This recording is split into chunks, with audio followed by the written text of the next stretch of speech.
اب شہرام طریقہ صاحب اس وقت میرے ساتھ موجود ہے، ان سے بات کریں گے. سر، آج مزید جو پاکستان تحریک انصاف کے ممبران ہے یا جو رہنما ہے ان کو سزائے ہوئی ہے، کیا کہیں گے؟ یہ سلسلہ کب تک جاری رہے گا؟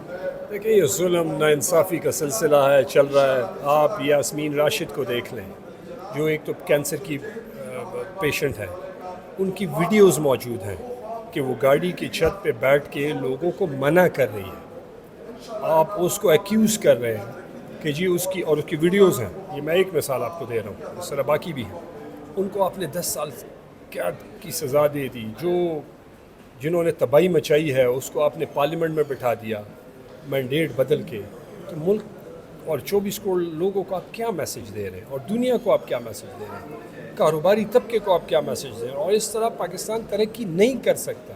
آپ اوور دا ایئرز یہ کام ہوتا رہا، یہ نہیں کہ پہلی دفعہ ہو رہا ہے، لیکن اس بار ابھی ظلم کی انتہا ہو گئی. جتنا ظلم بڑھے گا، نا امیدی بڑھے گی، لوگ یہاں سے جائیں گے، ملک ترقی نہیں کرے گا. جب ملک ترقی نہیں کرے گا تو ایک 100 بندے، 200 بندے، 1000 بندہ اگر محل میں رہیں اور باقی چلے لاکھ بھی رہ لیں، باقی لوگ سارے بھوک سے مریں، نا انصافی اور تکلیفوں سے اور مشکلات میں سامنا ہو، تو کسی ایسے ملک، ایسی زندگی اور ایسے اس کا کیا فائدہ آزادی کا؟ تو مطلب یہ ہے کہ، اور یہ جی پارلیمنٹ دیکھ لیں، اس میں میجورٹی وہ لوگ ہیں جن کے پاس، ان کو خود بھی پتہ ہے، جو کیمرے کے سامنے جو بھی کہتے ہیں سائیڈ پہ ہوتے ہیں، ہم سامنے کہتے ہیں کہ جی آپ ٹھیک کہہ رہے ہیں کہ ہم کیا کریں. ہم نے کہا بھائی آپ نہ کریں، آپ کو کوئی کسی نے زور سے بٹھایا ہے. آپ کہتے ہیں جمہوریت کو ہم نے سپورٹ کرنا ہے. عوام مطلب عوامی بندہ عوامی مینڈیٹ سے نہ آئے تو اس کو پارلیمنٹ میں کوئی کتاب میں لکھی ہوئی ہے کہ نہیں آپ نے ضرور یہاں پہ آنا ہے. ایک بار نہ بھی آئے تو فرق نہیں پڑتا. ایسی کون سی چیز ہے ادھر کہ جب لوگ آپ کو نہیں ووٹ دیتے تو آپ کیوں ادھر آ رہے ہیں؟ تو مطلب احساس ہونا چاہیے نا. آپ یہ ریزرو سیٹس کے دیکھ لیں، لیڈرشپ ساری پارٹیوں کے ایڈمٹ کر رہی ہے کہ جی وہاں کی یہ سیٹیں تحریک انصاف کی، کیونکہ ان کو نہیں مل رہی تو ہم لیں گے. بھائی کوئی اخلاقی جواز بھی ہوتا ہے یار. کوئی انسان کے اندر کوئی ایک اور انسان بھی ہوتا ہے جو آپ کو آواز دیتا ہے. میرے خیال سے وہ آواز دینے والے بند ہو گئے کہ ساری پولیٹیکل پارٹیز، مجھے افسوس ہے، جو ہے وہ تو ہیں جو اپنے آپ کو ڈیفرنٹ کہہ رہی ہیں. ان میں اخلاقی جواز ہونا چاہیے کہ وہ کہیں یہ تحریک انصاف کی ہم نہیں لیں گے. ان کی پبلکلی ان کی ویلیو بڑھے گی. اور ان سیٹوں سے، میں ہر جگہ کہہ رہا ہوں، ان سیٹوں سے ان کو کوئی فائدہ نہیں ہونے والا. لیکن آپ خواہ مخواہ اپنی اصلیت بتا رہے ہیں لوگوں کو کہ جی یہ پرایا مال ہے ہم لینے کو. تو اگر آپ سیٹیں لے سکتے ہیں پرائی کسی اور کی ہیں، پی ٹی آئی کی ہیں، تو آپ اور بھی بہت کچھ لے سکتے ہیں. سر، خیبر پختونخوا میں بدامنی کی فضا قائم ہے. باجوڑ میں دیکھ کے آپریشن بھی کیا جا رہا ہے. پاکستان تحریک انصاف کی حکومت کا کیا سٹانس ہے؟ بتایا جا رہا ہے کہ ان سے پوچھ کے بغیر آپریشن جاری ہے وہاں پر. دیکھیں، بارڈر وفاق کنٹرول کرتا ہے. سارا مسئلہ بارڈر پہ ہے اور بارڈر ایریاز پہ ہے. وفاق کو چاہیے بارڈر کو تکڑا کریں، آپ انگیج کریں، لوگوں کو اعتماد میں لیں. اور آپ جب لوگوں کی کانفیڈنس اور سپورٹ آپ کے پاس ہوگی تو آپ جنگیں جیتیں گے. اگر لوگ غیر محفوظ فیل کریں گے تو وہ تو پھر کھڑے ہو جاتے ہیں. وہاں پہ لوگ کیوں کھڑے ہوئے ہیں؟ ان کو اعتماد نہیں ہے پورے نظام پہ. جب ان کو اعتماد نہیں رہا یا اعتماد کی کمی ہے تو میرے خیال سے حکومت کو سب سے پہلے لوگوں کے اعتماد پہ کام کرنا چاہیے. جب کانفیڈنس بلڈنگ ہوگی، لوگ کھڑے ہوں گے، اور آپ نے جہاں سے لوگ آ رہے ہیں وہاں پہ اس کو آپ نے سٹاپ کرنا ہے. تو وہاں پہ سٹاپ نہیں ہوگا تو مشکلات ہوں گی. خیبر پختونخوا کی حکومت کیا کر سکتی ہے؟ انگیج کر سکتی ہے، ڈسکشن کر سکتی ہے، لیکن بارڈر تو ہمارے کنٹرول میں نہیں ہے. تو ہم ایک جگہ پہ حالات کو بہتر کریں، بارڈر سے کوئی اور چیز آ جائے. تو میرے خیال سے ایک تو بارڈر، اور دوسرا ان کو افغانستان کی گورنمنٹ کے ساتھ انگیج کرنا چاہیے. ان کی سپورٹ کے بغیر ہی کام نہیں ہو سکتا. انگیج کرنا چاہیے، ڈائلاگس کرنے چاہیے ان کے ساتھ. مطلب آپ ہر ہمسائے کے ساتھ تو نہیں لڑ سکتے نا. اگر ایک فرنٹ پہ آپ کی دشمنی ہے اور ان کے تکبر، چلو اللہ نے ان کو میسج تو دے دیا انڈیا کو، لیکن افغانستان ہمارا ایک ہی زبان ہم بولتے ہیں، ایک ہی مذہب سے ہے، ہماری ان کے ساتھ ہسٹری ہے. 40-45 سال ان کے لوگ ہم نے یہاں پہ، ابھی بھی آج بہت سارے افغانی ہمارے بہن بھائی ادھر پاکستان میں رہتے ہیں. ان کو ہم نے اپنا نوالا ادا، روٹی عادی کی، ہم نے نوالا ادا کیا، اپنے گھروں میں جگہ ان کو دی. تو ان کے ساتھ تو ہمارے تعلقات ڈیفرنٹ ہونے چاہیے نا. اگر نہیں ہے تو پھر تو کہیں پہ کمزوری ہے، اس پہ توجہ دینی چاہیے، اس کو ٹھیک کرنا چاہیے. اس پہ ہمیں افسوس ہی ہے، مطلب ظلم ہے.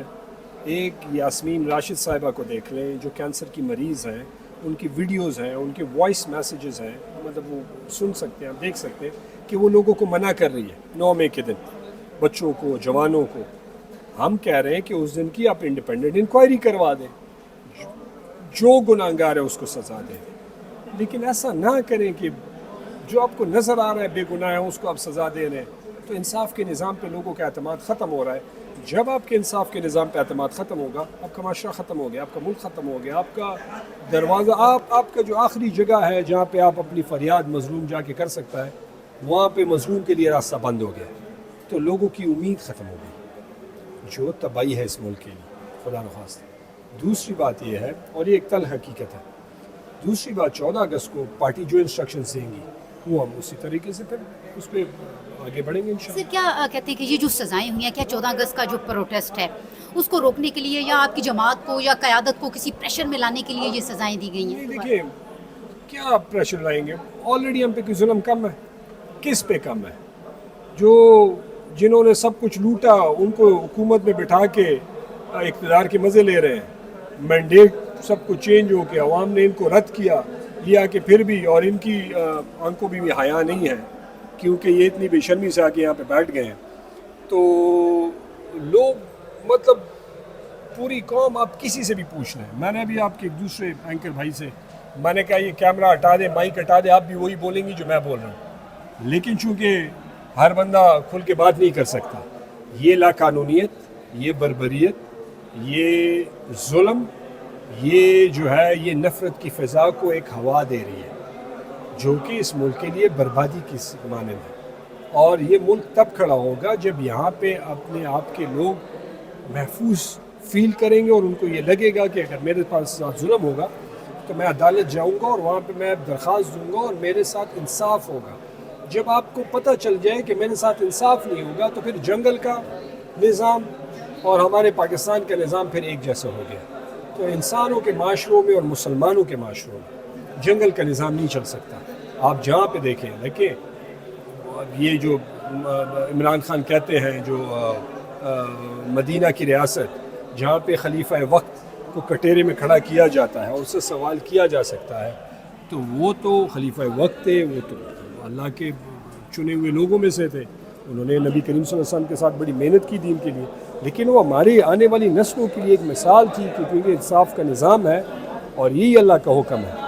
تو اگر اسلامی کلمے کے نام پہ بنا ہوا ملک اس میں انصاف کا نظام نہ ہو تو پھر باقی تو نئے اپوزیشن لیڈر کے حوالے سے کوئی مشاورت ہو رہی ہے یا کیا اس حوالے سے چل رہا ہے؟ نہیں، ابھی تو اس پہ کچھ نہیں ہے. اب عمر ایوب کو ہم سمجھ رہے ہیں کہ ہائی کورٹ سے ریلیف ملے گا اور وہ آئیں گے واپس انشاءاللہ، اور وہی ہمارے اپوزیشن لیڈر ہیں.